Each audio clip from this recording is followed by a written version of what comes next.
ئیزن ئەگرێ بۆ مامەوە ئەو زۆر باش ئەزانێ کە هێزێکی معنەوی نییە لە کۆمەڵگەیە پشتی بگرێت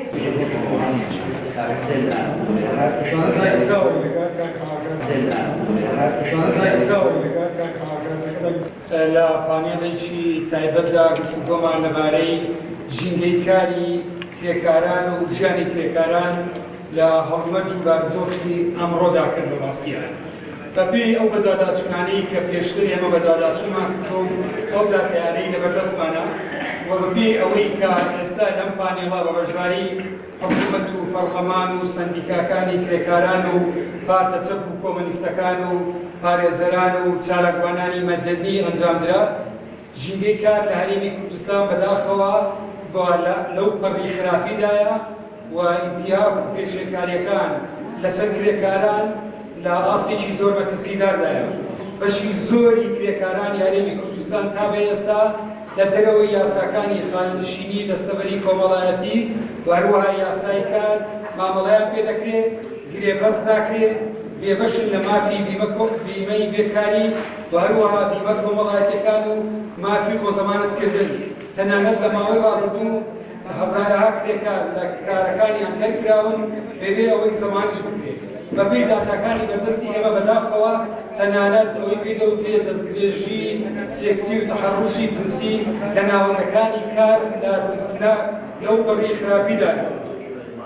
ئێمە لە بیانەی بەدواداچوونمان کۆمەڵێک پێشنیارمان بۆ لایەنە پەیوەندیدارەکان لە چوارچێوەی دەرانجامی ئەو پانێڵە و دەرانجامی ئەو بەدواداچوونەکانمان لە ناوەندی کار و کاری سەندیکاکان دەخەینە ڕوو.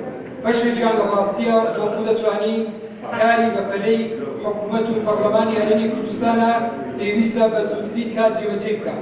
خاڵی یەکەم لایەنی دیاریکردنی لایەنی کەمی کرێیە کە لە ڕاستیە بگونجێ لەگە بارودۆخی ئەمڕۆ بەشێکی زۆر لە ئامادەبووان پێیان وایە کە لایەنی کەمی کرێ نامێک کەمتر بێ لە ملیۆنێک دینار بەپێی بارودۆخی ئەمڕۆ. خاڵی دووەم دابینکردنی بیمەی بێکاریە بۆ کرێکاران کە ڕێژەی بێکاری لە بارودۆخێکی زۆر خراپدایە.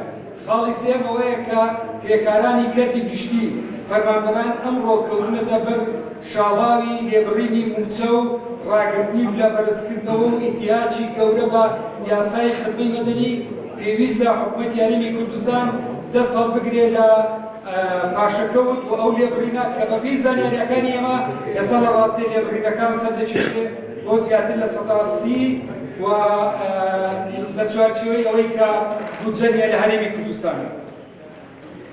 ناساندنی نوێنەرانی کرێکاران لە ناوەندەکانی کاری بەفەلەی وەزارەتی کار و لایەنە پەیوەندیدارەکانە مافی سەرەتایی کرێکارانە کە نوێنەری خۆیان لە ناوەندەکانی کارە هەڵبژێرن داکۆچی لە مافی کرێکاران بکە لە کاتێکە ژینگەی کار لەو پەڕی خراپیدایە هەموو ئینتیهاکێک بە مافی کرێکاران دەکرێتن.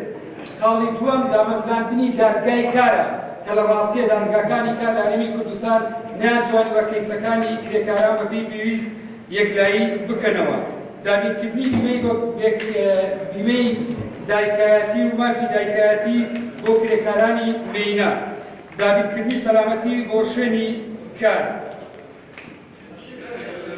ئەوانەی کە دەستنە چوارچێوەی کاری درێژبەوەدا لە ڕاستیە بەشداریکردنی تەواوی کرێکاران و ئەوانەی موتەمەن بە بەسەری کرێکاری لە هەموارکردنەوەی ئەو یاسایانەی کە پێویستی بە کرێکارانەوەیە کە بەداخەوە ئیتیجایەک لە هەموارکردنەوەی یاسایەکان دەبینرێ وەکەوەی لە حکوومەتی فدراڵی کرا کە بکوزێنرێ لەگەڵ سندوقی دراوی نێودەوڵەتی و بانکی نێودەوڵەتی.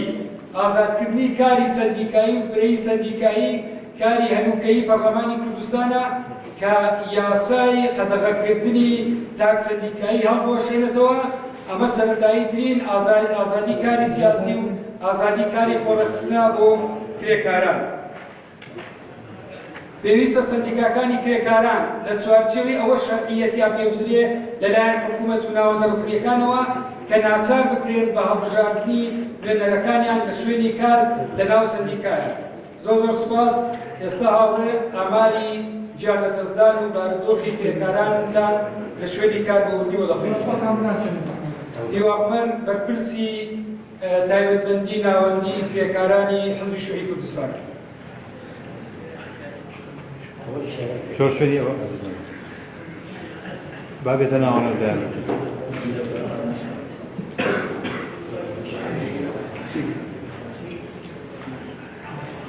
وەڵاحمە و کابرمەندی کرێکارانی ناوەندی ئاماری جانەدەستدانی کرێکاران بەداخەوە ڕەوشی سەلامەتی تەندروستی لە ژینگەیکەدا ڕۆژ لە دوای ڕۆژ بەرەو خراپتر دەچێت بەردەوام کرێکاران جان لەدەست دەدەن لە کاتی کارکردندا بەهۆی خراپی ڕەوشی سەلامەتی تەندروستی و پیشەیی و بەهۆی پابەندنەبوونی خاوەنکار بە یاسا و ڕێسا و نێنمایەکان و تایبەتمەندیەکان و پێداویستەکانی سەلامەتی پیشەییەوە حکوومەت و خاوەنکاران بەرپرسیاری یەکەمن لەم دۆخە خراپەی کرێکاران تێکەوتووە ئامارەکان ساڵ و شوێن و ژمارەی جان لەدەستدان 2019 سلێمانی 19 کرێکار هەولێر 11 دهۆک 8 کۆی کشتی 38 کرێکار بۆتە قوربانی 2020 سلێمانی 7 هەولێر 10 دهۆک 2 سۆران 1 کۆی کشتی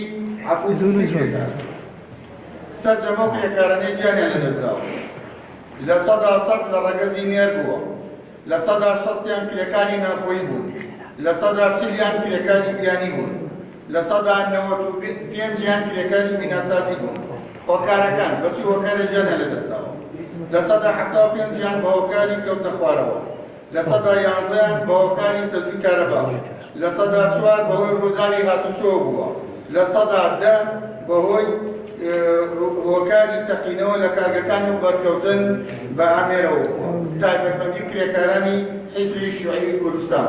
سپاس. زۆر سپاس بۆ ئامادەبوونتان.